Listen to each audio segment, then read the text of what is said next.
ഇന്ന് രാഷ്ട്രീയ ഏകതാ ദിവസമാണ്. നമ്മൾ ഇന്നത്തെ പുത്തൻപുലരിയുടെ ആദ്യ ഭാഗം ആ വാർത്തകൾ തന്നെയായിരുന്നു. അല്പസമയത്തിനകം പ്രധാനമന്ത്രി നരേന്ദ്രമോദി ഏകതാ പ്രതിമയിൽ പുഷ്പാർച്ചന നടത്തും. അവിടെ ഏകതാ ദിവസ് സന്ദേശം നൽകും. ഈ രാഷ്ട്രീയ ഏകതാ ദിവസിൽ പുത്തൻപുലരിയിൽ ഒരു അതിഥി ഒപ്പം ചേരുകയാണ്. കേസരി മുഖ്യ പത്രാധിപർ NR മധു. സ്വാഗതം. നമസ്തേ ശ്രീ NR മധു.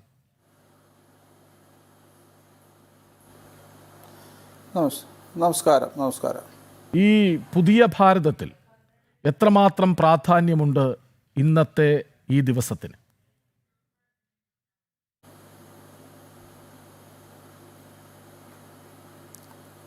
നാം ഈ പുതിയ ഭാരതത്തിൻ്റെ ജനാധിപത്യവും പരമാധികാരവും ആസ്വദിക്കുമ്പോൾ ഈ ഭാരതത്തെ ഭാരതമായി നിലനിർത്തുന്ന അതിൻ്റെ ഏകതയുടെ തന്തുക്കൾക്ക് നാം കടപ്പെട്ടിരിക്കുന്നത് സർദാർ വല്ലഭായി പട്ടേലിനോടാണ്.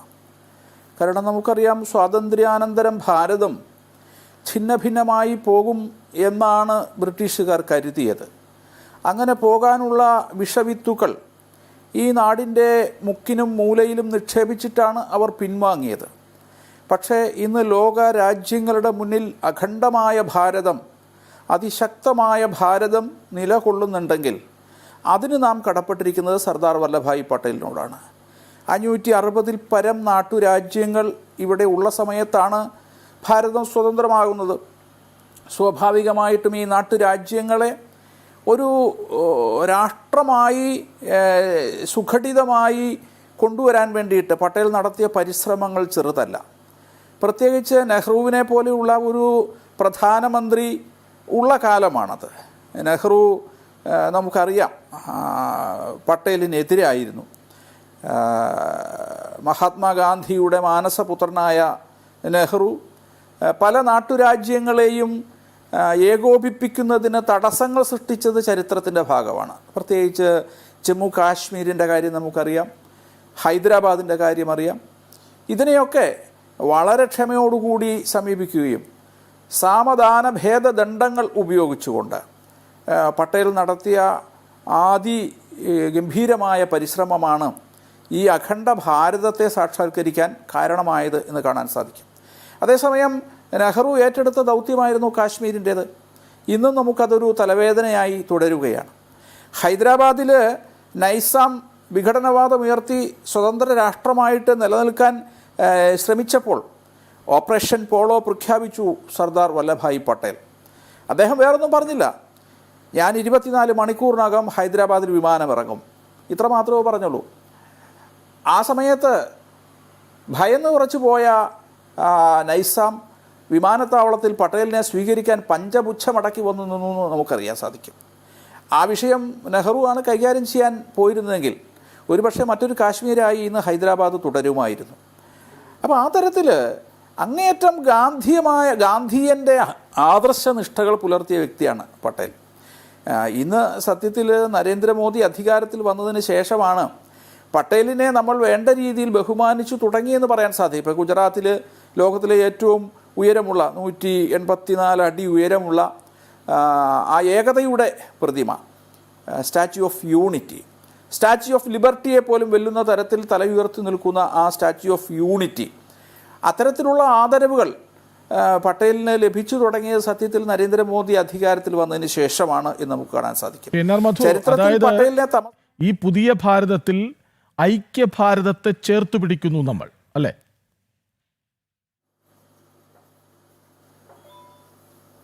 അതെ, നിശ്ചയമായിട്ടും ഈ അഖണ്ഡ ഭാരതത്തിന് നാം കടപ്പെട്ടിരിക്കുന്നത് സത്യത്തിൽ പട്ടേലിനോട് തന്നെയാണ്. കാരണം നെഹ്റു അങ്ങേയറ്റം കാൽപ്പനികനായിരുന്നു എന്നറിയാൻ സാധിക്കും നമുക്ക്. അങ്ങേയറ്റം കാൽപ്പനികനായിരുന്നു. അതുകൊണ്ടാണല്ലോ എന്തിനാണ് ഗാന്ധിയൻ ഭാരതത്തിനൊരു പട്ടാളത്തിൻ്റെ ആവശ്യമില്ല, പട്ടാളക്കാരൊക്കെ കലപ്പയേന്തി പടങ്ങളിലേക്ക് പോകട്ടെ എന്ന് ആഹ്വാനം ചെയ്ത നെഹ്റു നമ്മുടെ രാജ്യത്തിൻ്റെ 33,000 ചതുരശ്ര കിലോമീറ്ററാണ് ചൈനയ്ക്ക് തീരെഴുതി കൊടുത്തത്. 62-ലെ ചൈനയുടെ അഗ്രഷൻ ഉണ്ടാകുന്നത് എങ്ങനെയാണ്? നമ്മുടെ സൈന്യത്തെ അങ്ങേയറ്റം ശാക്തീകരിക്കേണ്ട സമയത്ത് ഇതൊരു ഗാന്ധിയൻ ഭാരതമാണ്, പട്ടാളത്തിന് ആയുധം വേണ്ട, ഇതാണ് ഞാൻ പറഞ്ഞത്. നെഹ്റു അങ്ങേയറ്റം കാൽപ്പനികനായിരുന്നു. എന്നാൽ പട്ടേൽ അങ്ങനെയല്ല. അതുകൊണ്ടാണല്ലോ പട്ടേലിനെ നമ്മൾ ഉരുക്കു മനുഷ്യൻ എന്ന് വിശേഷിപ്പിക്കുന്നത്. അങ്ങേയറ്റം യാഥാർത്ഥ്യബോധമുള്ള വ്യക്തിയായിരുന്നു പട്ടേൽ. സത്യത്തിൽ ഈ രാജ്യത്തിൻ്റെ സ്പന്ദനങ്ങൾ ഗാന്ധി കഴിഞ്ഞാൽ അങ്ങേയറ്റം അറിയാൻ കഴിയുന്ന ആൾ പട്ടേലായിരുന്നു. സത്യത്തിൽ പ്രധാനമന്ത്രി ആവേണ്ട വ്യക്തിയായിരുന്നു എങ്കിൽ ഭാരതത്തിൻ്റെ ഭാഗധേയം തന്നെ മറ്റൊന്നായി മാറുമായിരുന്നു. പിന്നെ എന്തുകൊണ്ടത് അങ്ങനെ സംഭവിച്ചില്ല എന്ന് ചോദിച്ചാൽ നമുക്ക് എല്ലാ കാലത്തും അറിയാൻ സാധിക്കും. മഹാത്മാഗാന്ധി തൻ്റെ ചുറ്റിലും പ്രതിഷ്ഠിച്ചത് തനിക്ക് കൈകാര്യം ചെയ്യാൻ എളുപ്പമുള്ള ആൾക്കാരെയാണ്. കാരണം മഹാത്മാഗാന്ധിക്ക് അങ്ങേയറ്റം ആദരവ് കൊടുത്തുകൊണ്ട് തന്നെ പറയട്ടെ, മഹാത്മാഗാന്ധിക്ക് കൈകാര്യം ചെയ്യാൻ എളുപ്പമുള്ള ആൾക്കാരെയാണ് അദ്ദേഹം ചുറ്റിലും പ്രതിഷ്ഠിച്ചത്.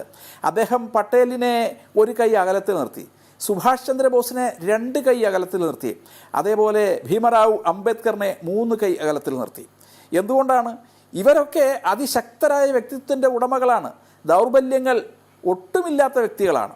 എന്നാൽ കൈകാര്യം ചെയ്യാൻ എളുപ്പമുള്ള, അത് ചില രാഷ്ട്രീയ നേതൃത്വം എല്ലാ കാലത്തും അങ്ങനെയാണ്, കൈകാര്യം ചെയ്യാൻ എളുപ്പമുള്ളവരെ ചുറ്റിലും നിർത്തുക എന്ന് പറയുന്നത് അതിന് നാം കൊടുക്കേണ്ടി വന്ന വിലയാണ് സത്യത്തിൽ 47 രാജ്യത്തിൻ്റെ വിഭജനം. അവശിഷ്ട ഭാരതത്തെ ഒരുമിപ്പിച്ച് നിർത്തുന്നതിൽ നമുക്കറിയാം, തിരുവിതാംകൂർ പോലും വിഭജനവാദം ഉയർത്തിയ ഒരു കാലമായിരുന്നു അത്. അപ്പം അതിനെയൊക്കെ ഏകതയുടെ പൊന്നൂലുകൊണ്ട് യോജിപ്പിച്ച് നാം ഇന്നു കാണുന്ന ഈ അഖണ്ഡ ഭാരതം സാക്ഷാത്കരിക്കുന്നതിൽ പട്ടേലിനുള്ള പങ്ക് വളരെ വലുതാണ്. എന്ന് മാത്രമല്ല, ഈ ഭാരതത്തിൻ്റെ സാംസ്കാരിക ഏകത, അതിനെക്കുറിച്ച് കൃത്യമായ ധാരണ പട്ടേലിനുണ്ടായിരുന്നു. അതുകൊണ്ടാണല്ലോ തകർന്നു കിടന്ന സോമനാഥ ക്ഷേത്രം നവീകരിക്കണം എന്ന് പട്ടേൽ തീരുമാനിച്ചു. അതിനുവേണ്ടി ഇറങ്ങിത്തിരിഞ്ഞപ്പോൾ നെഹ്റു എന്താ പറഞ്ഞത്? നെഹ്റു അതിനെതിരായിരുന്നു. ഭാരതത്തിൻ്റെ മതേതരത്വം തകർന്നു പോകുമെന്നാണ് പറഞ്ഞത്. അപ്പോൾ എന്താ നമുക്കറിയാം എങ്ങനെയാണ് സോമനാഥ ക്ഷേത്രം തകർന്നു പോയത്. ആ തകർന്നു കിടക്കുന്ന സോമനാഥ ക്ഷേത്രം, നമ്മുടെ അയോധ്യയുടെ കാര്യവും അതുപോലെ തന്നെയല്ലേ. അപ്പം സത്യത്തിൽ അയോധ്യയ്ക്ക് മുന്നേ ഈ രാജ്യത്തിൻ്റെ ഏകതയ്ക്ക് വേണ്ടി, സാംസ്കാരിക ഏകതയ്ക്ക് വേണ്ടി തകർന്നു കിടക്കുന്ന ഇത്തരം സാംസ്കാരിക കേന്ദ്രങ്ങളെ നവീകരിക്കണമെന്ന ആശയം മുന്നോട്ട് വെച്ച പട്ടേലാണ്. അതിനെ എതിർക്കുകയാണ് ചെയ്തത്. പക്ഷേ മഹാത്മാഗാന്ധി അതിനെ അനുകൂലിച്ചു. പക്ഷേ അദ്ദേഹം പറഞ്ഞു, രാജ്യത്തിൻ്റെ പണം മുടക്കാൻ പറ്റില്ല, ജനകീയമായിട്ട് പരിശ്രമിച്ച് ആ പണം കൊണ്ട് വേണം നവീകരിക്കാൻ എന്ന് പറഞ്ഞു. അത് പട്ടേലിന് സാധിച്ചു. അദ്ദേഹത്തിന് ആ ക്ഷേത്രത്തിൻ്റെ നിർമ്മാണം പൂർണ്ണമാക്കുന്നത് കാണാൻ സാധിച്ചില്ല. പട്ടേലിൻ്റെ ആദർശനിഷ്ഠയുടെ ഏറ്റവും നല്ല ഉദാഹരണം അദ്ദേഹത്തിൻ്റെ മകൾ മണിബെൻ പട്ടേലാണ്. ഈ മണിബെൻ പട്ടേലിൻ്റെ മരണശേഷം ഏതാണ്ട് 40 ലക്ഷം അടങ്ങുന്ന ഒരു ബാഗുമായിട്ട്, അതെന്താണെന്ന് പോലും മണിബെൻ പട്ടേലിന് അറിയില്ല. അത് പട്ടേൽ തൻ്റെ മരണശേഷം ഇത് നെഹ്റുവിനെ ഏൽപ്പിക്കണം എന്ന് പറഞ്ഞ് കൊടുത്താണ്. കാരണം കോൺഗ്രസിൻ്റെ ആസ്തി ബാധ്യതകൾ കൈകാര്യം ചെയ്യുന്നത് പട്ടേലാണ്. അതിലൊരു ചില്ലി കാശ് പോലും വ്യക്തിപരമായ ആവശ്യത്തിനെടുക്കാതെ മണിബെൻ പട്ടേൽ നെഹ്റുവിനെ ഏൽപ്പിക്കുകയാണ്. എന്നാൽ ആ നെഹ്റു തിരിച്ച് എന്താണ് ചെയ്തത്?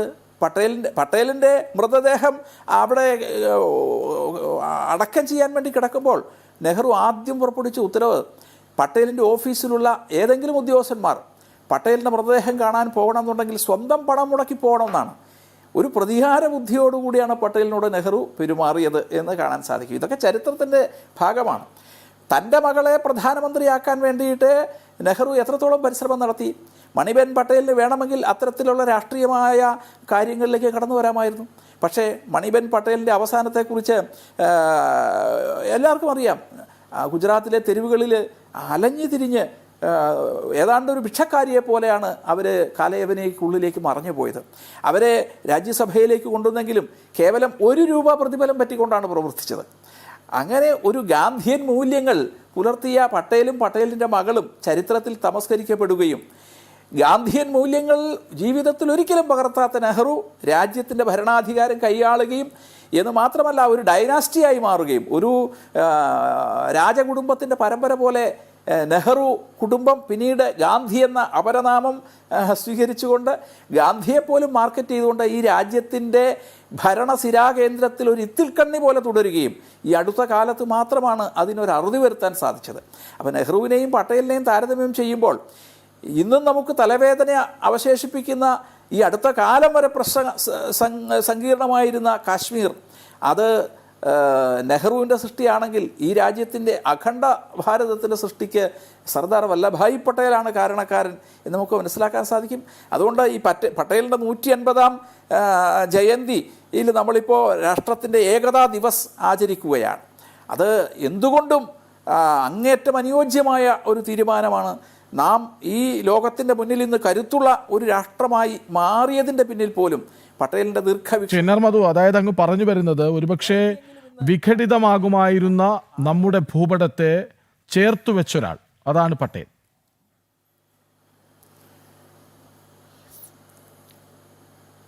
നിശ്ചയമായിട്ടും അങ്ങനെ തന്നെയാണ്. കാരണം ഈ രാജ്യത്തെ വിട്ടുപോകുമ്പോൾ ബ്രിട്ടീഷുകാർ ചെയ്തത് ജാതീയമായി, മതപരമായി, പ്രാദേശികമായി ഒക്കെ ഈ രാജ്യത്തെ ശിഥിലീകരിക്കാനുള്ള വിത്തുകൾ ഇട്ടുപോയി എന്ന് മാത്രമല്ല, ആ കൊളോണിയൽ ആശയങ്ങൾ നടപ്പിലാക്കാൻ വേണ്ടി ഇന്ത്യൻ കമ്മ്യൂണിസ്റ്റ് പാർട്ടിയെയും കോൺഗ്രസിനെയും ഭാരമേൽപ്പിച്ചിട്ട് പോയി എന്ന് പറഞ്ഞാൽ പോലും അതിശയോക്തിയില്ല എന്നാണ് എനിക്ക് പറയാനുള്ളത്. അത്തരം ഒരു ഭൂപ്രദേശത്തെ അഖണ്ഡിതമാക്കാൻ വേണ്ടി നടത്തിയ, ഞാൻ പറഞ്ഞത് സാമധാന ഭേദദണ്ഡങ്ങളെല്ലാം ഉപയോഗിച്ചുകൊണ്ടാണ്. അത്ര ക്ഷിപ്രസാധ്യമായ കാര്യമായിരുന്നില്ല.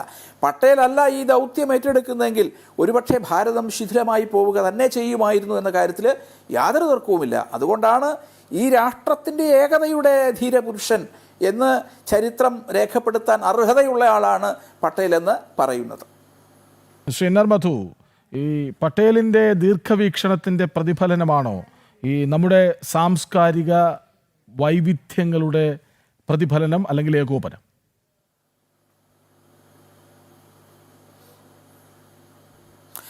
ലോകത്തിൽ ഒരു പക്ഷേ ഇത്ര വൈവിധ്യങ്ങളുള്ളൊരു രാഷ്ട്രമില്ല. ഭാഷ കൊണ്ടാണെങ്കിൽ ഇത് ഒരു യൂറോപ്പിലുള്ള ഒരു രാജ്യമാണെങ്കിൽ ഈ ഓരോ ഭാഷയും ഓരോ രാജ്യമായി പോകുന്നു. അതുപോലെ ജാതികൾ എത്രയാണ്, ആയിരക്കണക്കിന് ജാതികളും ഉപജാതികളുമുണ്ട്. ഇപ്പോൾ 10-22 ഭാഷയാണ് ഔദ്യോഗികമായിട്ട് നമ്മൾ അംഗീകരിച്ചിരിക്കുന്നത്. പക്ഷേ അങ്ങനെയല്ല, ആയിരക്കണക്കിന് ഭാഷകൾ ഭാരതത്തിലുണ്ട്. ഈ ആയിരക്കണക്കിന് ഭാഷകൾ, ആഹാര രീതികൾ, വസ്ത്രവിധാനങ്ങൾ, ആരാധനാ രീതികൾ ഒക്കെ എത്ര വ്യത്യസ്തമാണ്. അത്തരം വൈജാത്യങ്ങളും വൈവിധ്യങ്ങളും ഒരു പരിധിവരെ വൈചിത്ര്യങ്ങളുമുള്ള ഒരു രാജ്യത്തെ ഇങ്ങനെ ഏകതയുടെ, സാംസ്കാരിക ഏകതയുടെ, അതാണ് ഈ സാംസ്കാരിക ഏകതയുടെ അടിസ്ഥാനത്തിലാണ് ഭാരതം എല്ലാ കാലത്തും ഒരുമിച്ച് നിൽക്കുന്നത്. കാരണം ഭാരതത്തിൻ്റെ സനാതന സംസ്കൃതി അതിനെ തള്ളിപ്പറയാനാണ്, അതിനെ മതവൽക്കരിക്കാനാണ്, അത് മതേതരത്വത്തിന് ഭീഷണിയാണ് എന്ന് ചിത്രീകരിക്കാനാണ് നെഹ്റുവിയൻ സംസ്കാരം നമ്മളെ പ്രേരിപ്പിക്കുന്നത്. ഇന്നും ഭാരതത്തിൻ്റെ സാംസ്കാരിക മൂല്യങ്ങളെ മതവർഗീയ പ്രതീകങ്ങളായി ചിത്രീകരിക്കാൻ വേണ്ടി ഈ നെഹ്റുവിയൻ പാരമ്പര്യം ശ്രമിക്കുന്നു. അതുകൊണ്ടാണ് രാമൻ അവർക്ക് വർഗീയമാകുന്നത്, അയോധ്യ അവർക്ക് വർഗീയമാകുന്നത്. അതേസമയം പട്ടേലിൽ അങ്ങനെയല്ല. രാമനും സോമനാഥനും എല്ലാം ഈ നാടിൻ്റെ സാംസ്കാരിക ഏകതയുടെ പ്രതീകമാണ്. അതുകൊണ്ടാണ് ഈ രാജ്യം സ്വത്വബോധത്തിലേക്ക് തുയിലുണരണമെങ്കിൽ സോമനാഥം അതിൻ്റെ പൂർവ്വവൈഭവത്തിലേക്ക് അതിൻ്റെ താഴികക്കുടങ്ങൾ ഉയർത്തണമെന്ന് അർത്ഥശങ്കയ്ക്കിടയില്ലാതെ പട്ടേൽ പ്രഖ്യാപിച്ചതും ആ ക്ഷേത്രത്തിൻ്റെ നവീകരണം സത്യത്തിൽ സാംസ്കാരിക ഏകതയുടെ വിളംബരമായി പിൽക്കാലത്ത് മാറിയതും.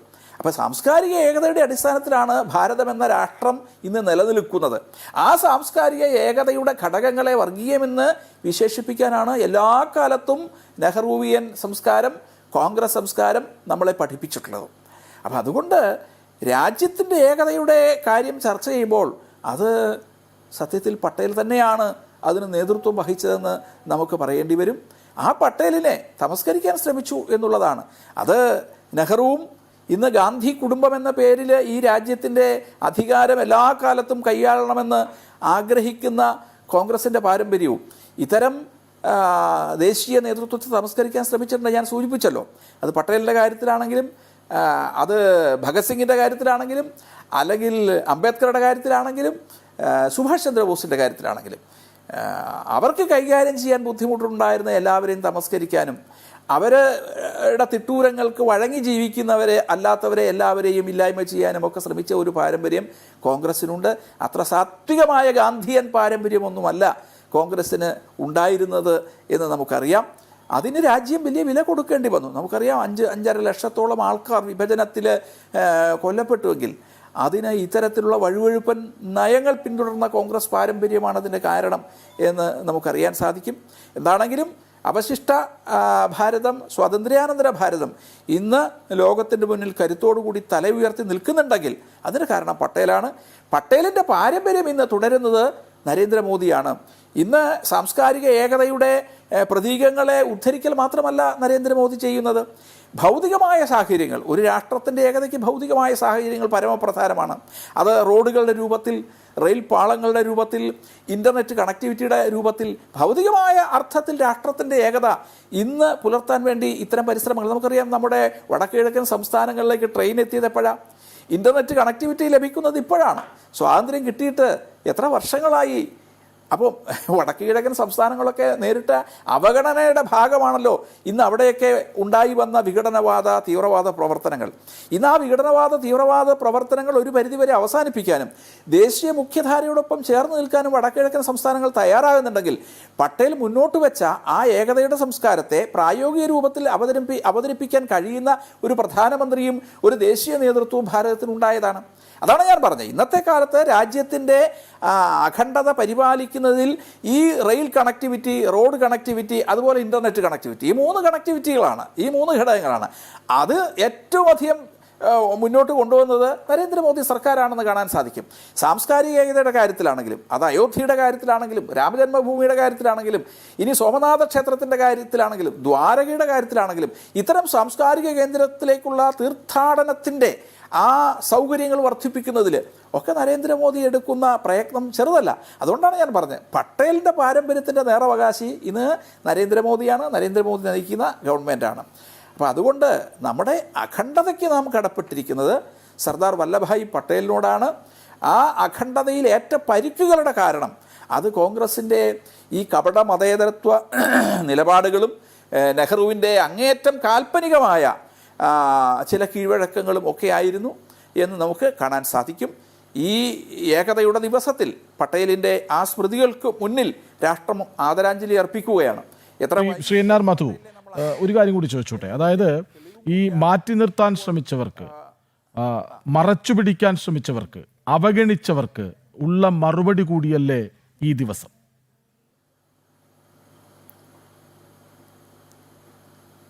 നിശ്ചയമായിട്ടും ഞാൻ പറഞ്ഞല്ലോ, ഒരു ഡൈനാസ്റ്റി ക്രിയേറ്റ് ചെയ്യാനാണ് നെഹ്റുവിൻ്റെ കോൺഗ്രസ് സംസ്കാരം ഇവിടെ ശ്രമിച്ചത്. പട്ടേലിന് അതാകാമായിരുന്നല്ലോ, പട്ടേൽ അത് ചെയ്തില്ല എന്നുള്ളത് മാത്രമല്ല, മഹാത്മാഗാന്ധി 48-ൽ വെടിയേറ്റ് മരിക്കുന്നതിന് ഏതാനും മണിക്കൂറുകൾക്ക് മുന്നേ അടുത്തുണ്ടായിരുന്ന പട്ടേലാണ്. പട്ടേൽ തൻ്റെ വിയോജിപ്പുകൾ ഗാന്ധിജിയോട് ചർച്ച ചെയ്തിട്ട് ഗാന്ധിജിയുടെ ജീവിതത്തിൽ ആദ്യമായി സമയം തെറ്റിയ ദിവസമാണ്. പ്രാർത്ഥനാ യോഗത്തിൽ അന്ന് ഏതാണ്ട് അരമണിക്കൂർ അദ്ദേഹം വൈകിയാണ് എത്തിയത്. അതിന് അദ്ദേഹം മറ്റുള്ളവരെ ശാസിക്കുകയും ചെയ്തു. കാരണം എന്താണ്? പട്ടേൽ രാജിവെക്കാൻ തീരുമാനിച്ചിരുന്നു.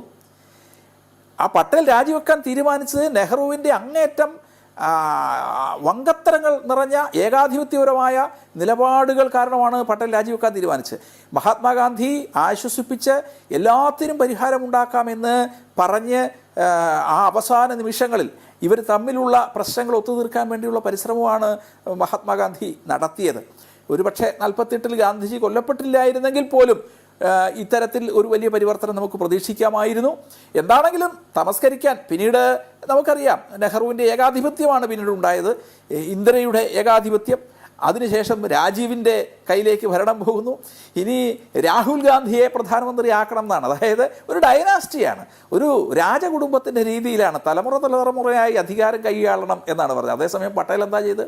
പട്ടേലിൻ്റെ മകൾ ഞാൻ പറഞ്ഞല്ലോ, അധികാരത്തിൻ്റെ ഈ ആസ്വാദ്യകരമായ ലോകത്തുനിന്നും അവർ തിരിഞ്ഞടക്കുകയാണ് ചെയ്തത്. വളരെ നിസ്വമായി ദരിദ്രമായ പശ്ചാത്തലത്തിലാണ് ആ സ്ത്രീ മരിക്കുന്നത്. അതേസമയം ഇന്ദിരാഗാന്ധി എങ്ങനെയായിരുന്നു നമുക്കറിയാം. ഈ രാജ്യത്തിൻ്റെ ജനാധിപത്യത്തെ തന്നെ കശാപ്പ് ചെയ്തുകൊണ്ട് 75-ൽ അടിയന്തരാവസ്ഥ പ്രഖ്യാപിച്ച പാരമ്പര്യമാണ് ഇന്ദിരാഗാന്ധിക്ക് ഉണ്ടായിരുന്നത്. അതൊക്കെ പോട്ടെ, അത് നെഹ്റുവിൻ്റെ ആ ഏകാധിപത്യ പ്രവണതയുടെ ഒരു നേർചിത്രമാണ് നമ്മൾ കാണുന്നത്. ഈ സുദിനത്തിൽ നമ്മൾ ആ കുടുംബത്തെ ഇനി കൂടുതൽ ഞാൻ വിമർശിക്കാൻ ആഗ്രഹിക്കുന്നില്ല. എന്താണെങ്കിലും പട്ടേൽ മുന്നോട്ട് വെച്ച ആശയങ്ങൾ രാജ്യം ഇന്ന് ഏറ്റെടുക്കുന്നു. ഈ രാജ്യത്തിൻ്റെ ഐക്യവും അഖണ്ഡതയും ഈ രാജ്യത്തിൻ്റെ മഹത്തായ പാരമ്പര്യമെല്ലാം ഉയർത്തിപ്പിടിച്ചുകൊണ്ട് അഖണ്ഡവും സുശക്തമായ ഒരു ഭാരതം സൃഷ്ടിക്കുവാൻ ഇന്നത്തെ ഭരണ നേതൃത്വത്തിന് കഴിയുന്നു. പട്ടേലിൻ്റെ ആ കാഴ്ചപ്പാടിൻ്റെ നേറവകാശിയായി പ്രധാനമന്ത്രി നരേന്ദ്രമോദിക്ക് മാറാൻ കഴിഞ്ഞിരിക്കുന്നു. നരേന്ദ്രമോദി നയിക്കുന്ന സർക്കാരിന് മാറാൻ കഴിഞ്ഞിരിക്കുന്നു. അങ്ങനെ ഭാരതത്തിൻ്റെ ഒരു സുവർണകാലത്തിലേക്ക് നാം കടക്കുകയാണ്. അതിശക്തമായ ഭാരതം, സമ്പന്നമായ ഭാരതം, സൈനികമായ ശക്തി പ്രാപിച്ച ഭാരതം, എല്ലാ അർത്ഥത്തിലും ഒരു വൈഭവപൂർണമായ കാലഘട്ടത്തിലേക്ക് ഭാരതം കടക്കുമ്പോൾ നാം പ്രഥമ സ്മരണീയനായി പരിഗണിക്കേണ്ട വ്യക്തിയാണ് പട്ടേൽ. എന്താണെങ്കിലും അർഹിക്കുന്ന പരിഗണന ഇന്ന് പട്ടേലിന് ലഭിക്കുന്നു. വളരെയധികം നന്ദി ശ്രീ എൻ.ആർ. മധു ഒപ്പം ചേർന്നതിന്. രാഷ്ട്രത്തിൻ്റെ തലയെടുപ്പ്, ഐക്യഭാരതത്തിൻ്റെ ഊർജമാണ്, ഒരു സംശയവും വേണ്ട. സർദാർ വല്ലഭഭായ് പട്ടേൽ, അദ്ദേഹത്തിൻ്റെ ഓർമ്മകൾക്ക് മുന്നിൽ ശതകോടി പ്രണാമം. വളരെയധികം നന്ദി ഒരിക്കൽ കൂടി കേസരി മുഖ്യ പത്രാധിപർ ശ്രീ എൻ.ആർ. മധു.